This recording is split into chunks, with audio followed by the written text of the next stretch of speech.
আজকের গল্প খিদে তৃষ্ণা মেটে না।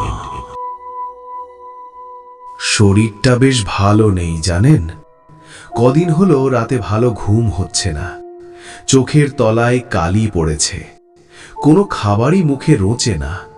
পেঁপে দিয়ে মাছের ঝোল আমার প্রিয় পদ, কিন্তু এখন তাতেও স্বাদ পাই না, কারণ আমার স্বাদ বদলেছে। এখন আমার প্রিয় খাদ্য কি জানেন? রক্ত, তাজা গরম রক্ত।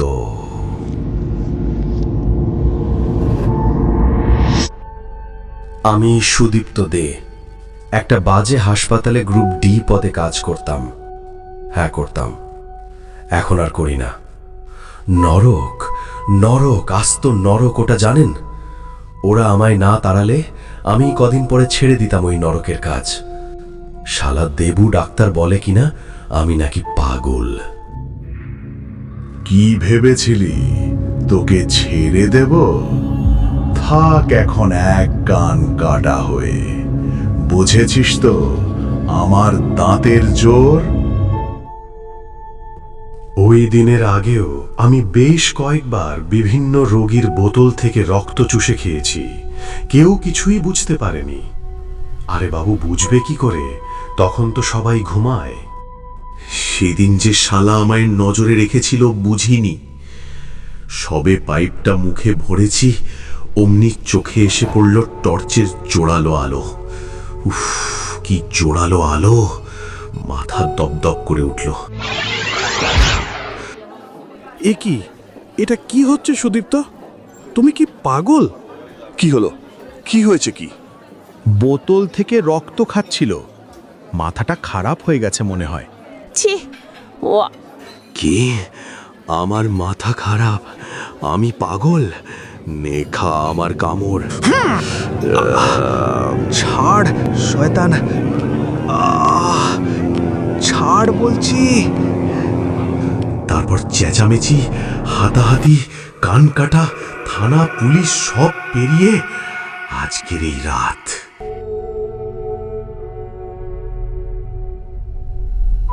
না, কাজ খুইয়ে আমার কোনো আফসোস নেই। কত জঘন্য হাসপাতাল ওটা জানেন? চারিদিক অপরিষ্কার, দুর্গন্ধ, ধেড়ে ধেড়ে ইঁদুরের আঁতুর ঘর। একদিন আমাকেও ওই ইঁদুরের কামড় খেতে হয়েছিল। এরপরেও আমি বেশ কয়েক মাস দাঁতে দাঁত চেপে ওখানে কাজ করেছি। আর ওই সময়ই আমার বেশ কিছু পরিবর্তন দেখা গেল। বিশেষ করে আমার ক্যানাইন দাঁতগুলো কেমন যেন বড় হতে লাগলো। ব্যাপারটা প্রথম লক্ষ্য করে দীপ্তি, আমার স্ত্রী। এখন দাঁত দুটি প্রায় আমার ঠোঁটের বাইরে বেরিয়ে থাকে। আর আমার গলার স্বরটা শুনছেন? কেমন ফ্যাস ফ্যাসে তীক্ষ্ণ না? ঠিক যেন আমার গলার নলি কেউ টিপে ধরেছে বলে মনে হচ্ছে না? এটাও আমার আর এক পরিবর্তন। এরপর ধীরে ধীরে আমার খাওয়া দাওয়া, পছন্দ অপছন্দ সব বদলাতে শুরু করলো। দীপ্তি প্রায়ই আমাকে জোর করত ডাক্তার দেখানোর জন্য। সেই নিয়ে ওর সাথে অনেক ঝগড়া, মারপিটও হয়েছে খুব। আসলে বোকা মেয়েটা ভাবতো আমি ভাত ডাল খাচ্ছি না মানে কিছুই খাচ্ছি না। ও তো জানতো না প্রতি রাতে আমি আমার প্রিয় পানীয়টি পান করি গোয়াল ঘরে গিয়ে। কি ভাবছেন, দুধ? মোটেই না, দুধের রং তো লাল হয় না। মজার কথা কি জানেন? একদিন যে ইঁদুর আমায় কামড়েছিল, ক্রমে ক্রমে তারাও আমার খাদ্যে পরিণত হলো। তবে জানেন, যেদিন থেকে ওই শালা দেবুর কান খেয়েছি আর কিছুই মুখে রুচছিল না। অন্যদিকে ব্লাড বটলের রক্ত আর পাই না, ফলে কয়েকটা দিন বড় কষ্টে কেটেছে আমার জানেন। দিনে তো কোনো কষ্ট নেই, ঘুমিয়ে কাটায়, যত কষ্ট রাতে। রাত 12টা বাজলে রক্ত তৃষ্ণায় আমি সত্যিকারের পাগল হয়ে যায়। এখন আবার রক্তের সাথে চায় মাংস, নরম সুস্বাদু মানুষের মাংস।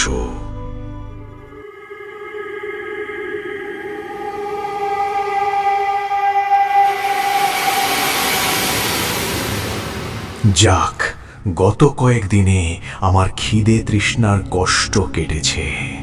আরো কিছুদিন নিশ্চিন্তে থাকা যাবে। না, আর কথা নয়। ওই তো 12টা বাজার সংকেত। কানে আসে সেই চেনা শব্দ, শেয়াল ডাকের সাথে পাখির ডানা ঝটপটানি ও কেমন এক অপার্থিব রিরি শব্দের মিশ্রণ। লম্বা দাঁতগুলোতে কেমন এক অসহ্য সুরসুরানি। না, আর দেরি নয়। যাই যাই আমার বেডরুমে, যেখানে শুয়ে আছে দীপ্তি। ওই তো শুয়ে আছে দীপ্তি। আজ থেকে 3 দিন আগে এখানেই ও শুয়েছিল পাশ ফিরে, চোখ বুজে, অক্ষত দেহে। আজও শুয়ে আছে চিত হয়ে, হাত পা বাঁধা আছে ওরই কাপড় দিয়ে খাটের সাথে। বিছানার যত্রতত্র লেগে আছে আমার প্রিয় পানীয়র দাগ। দীপ্তির নিষ্পলক দৃষ্টি কড়িকাঠের দিকে। ও, সে রাতের মতো সুখ আর কোনোদিন পাইনি। হাত পা বাঁধা অবস্থায় দীপ্তি ছটফট করছে, মুখে একতাল কাপড় ভরা, তাই সে কোনো আওয়াজ করতে পারেনি। আমি ধীরে ধীরে এগিয়ে গেলাম তার দিকে, হালকা ঠেলায় সোজা করে দিলাম দীপ্তিকে। তারপর ওরই পরনের কাপড় দিয়ে বাঁধতে লাগলাম রক্ত মাংসের পিণ্ডটাকে। ততক্ষণে ওর ঘুম ভেঙেছে, ভয়ে চিৎকার শুরু করেছে। অসহ্য ওই চিৎকার বন্ধ করতে ওর মুখে গুঁজে দিলাম একতাল কাপড়। এত চিৎকার করো কেন? একটু চুপ করো।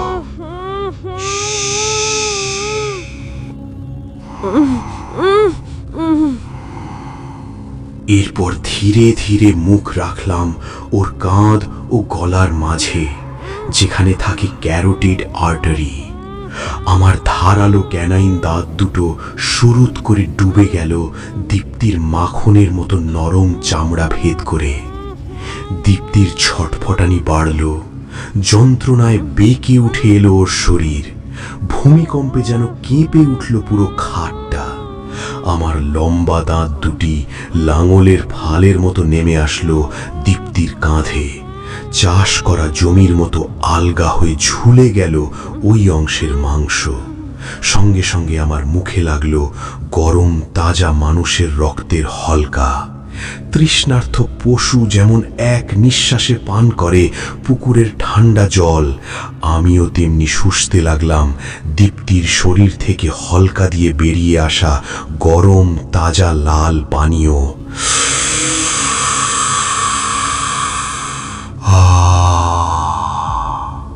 পেট ভরে পান করলাম আমার প্রিয় পানীয়। বেশ কিছুক্ষণ তীর তীর করে কাঁপতে লাগলো দীপ্তির শরীরটা। তারপর ধীরে ধীরে নিস্তেজ হয়ে গেল দীপ্তি। গত 3 দিনে দীপ্তির বাঁ দিকের বেশ কিছুটা অংশ নিশ্চিহ্ন হয়েছে। বাকিটা শেষ হতে আরো কিছুদিন লাগবে। তারপর আমার কি হবে জানি না, তবে এটা নিশ্চিত, অন্য খাবার আমি আর খেতে পারবো না। আমার এখন চাই এমনই নরম সুস্বাদু নরমাংস, যা সংগ্রহ করতে আমায় হয়তো বেরুতে হতে পারে গভীর রাতের নিঝুম পথে। টোকা দিতে হতে পারে ঘুমন্ত বাড়ির দোরে দোরে। কে বলতে পারে একদিন হয়তো এমনই এক নিঝুম রাতে দেখা হতে পারে আপনার সাথে কোনো এক নির্জন পথের বাঁকে।